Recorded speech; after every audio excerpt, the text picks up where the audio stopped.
When I was 17, a 61-year-old Benedictine monk named Jean-Marie Desjardins gave a talk about yoga at the Benedictine Abbey where I was a student.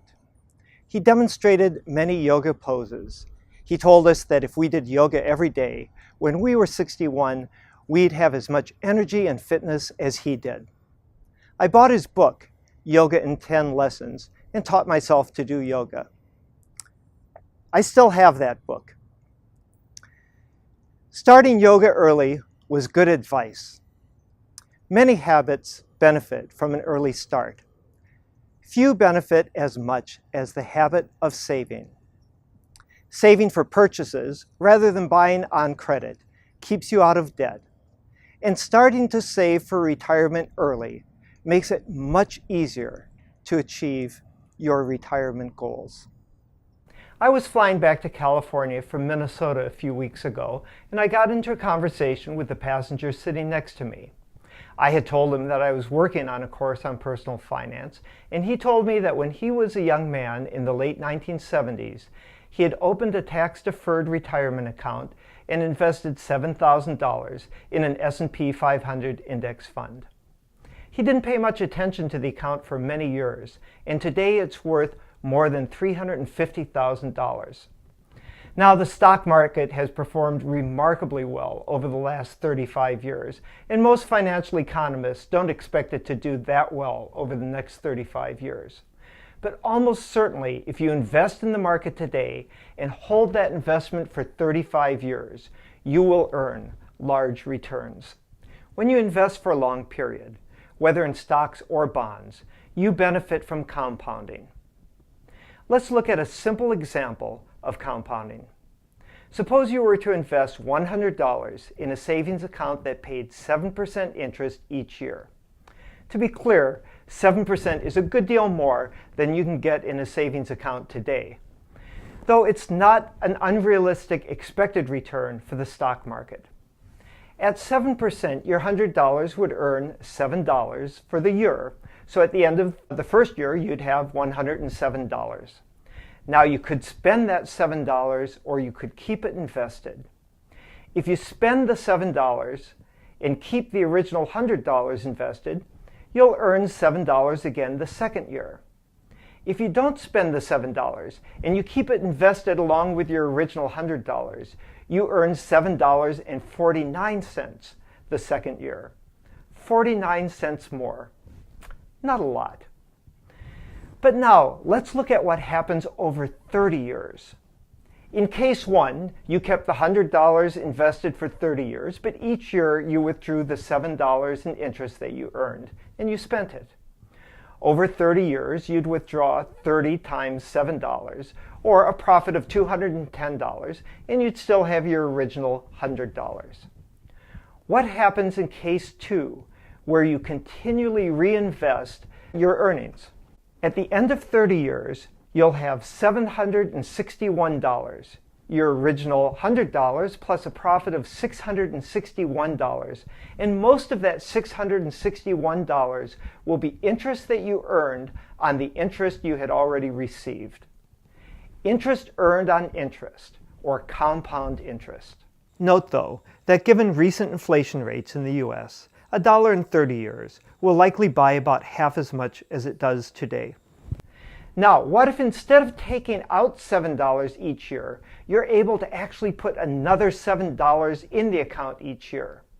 Over 30 years, you will have contributed an additional $210 on top of your original $100. And at the end of 30 years, you will have $1,422. The $310 that you contributed, plus a profit of $1,112. As before, most of the profit comes from compound interest. Over long periods, the results of compounding are much greater than most people realize. So there are huge benefits from starting your savings early. How early? Well, unless you've got a rich uncle funding your account, you're not going to save much while you're a child. And with current tuitions, most college students aren't in a position to start funding their retirement accounts.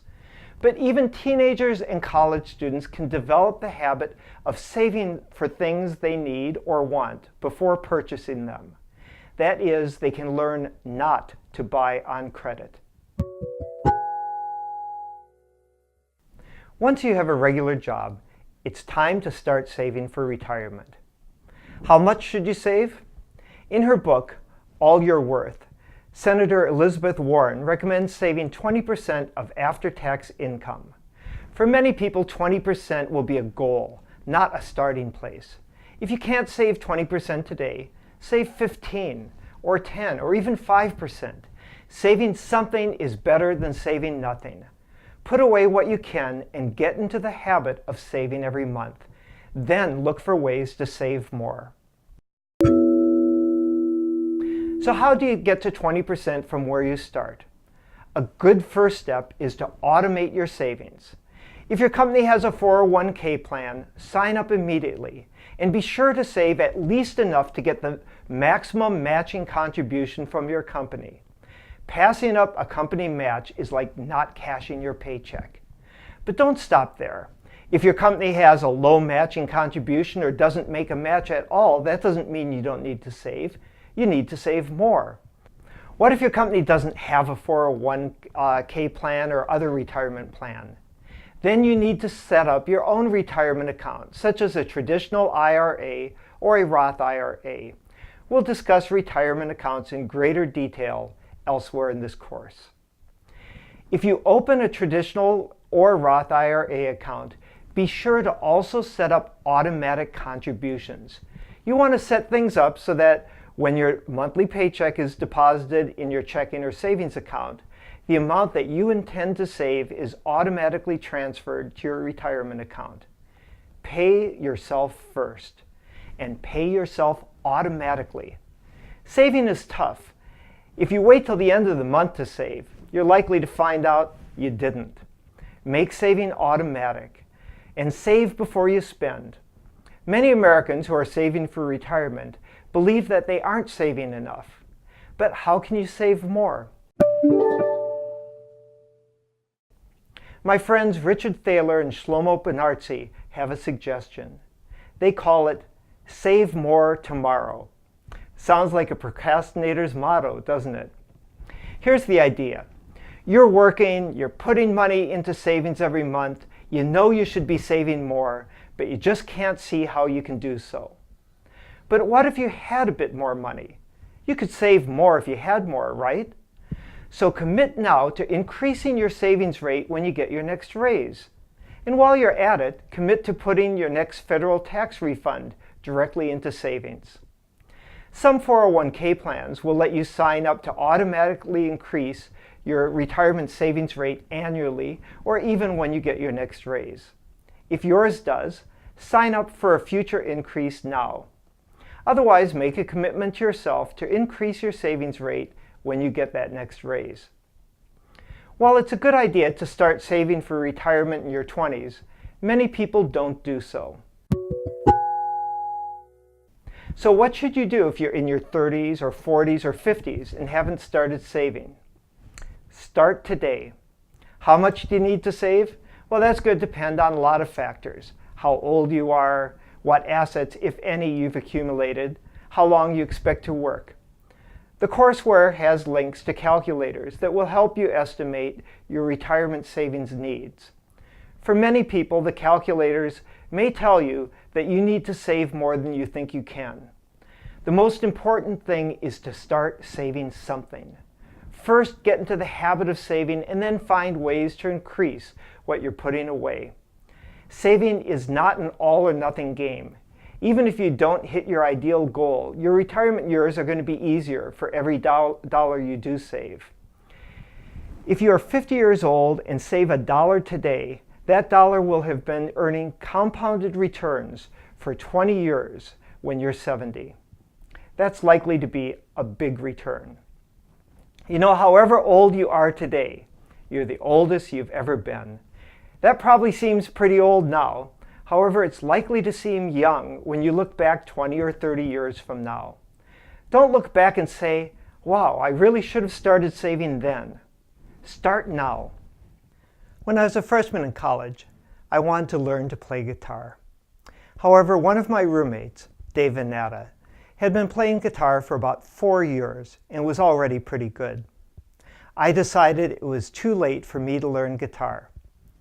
I regret that decision, but maybe it's not too late. I'm 64. If I start today, I'll have been playing guitar for 20 years when I'm 84.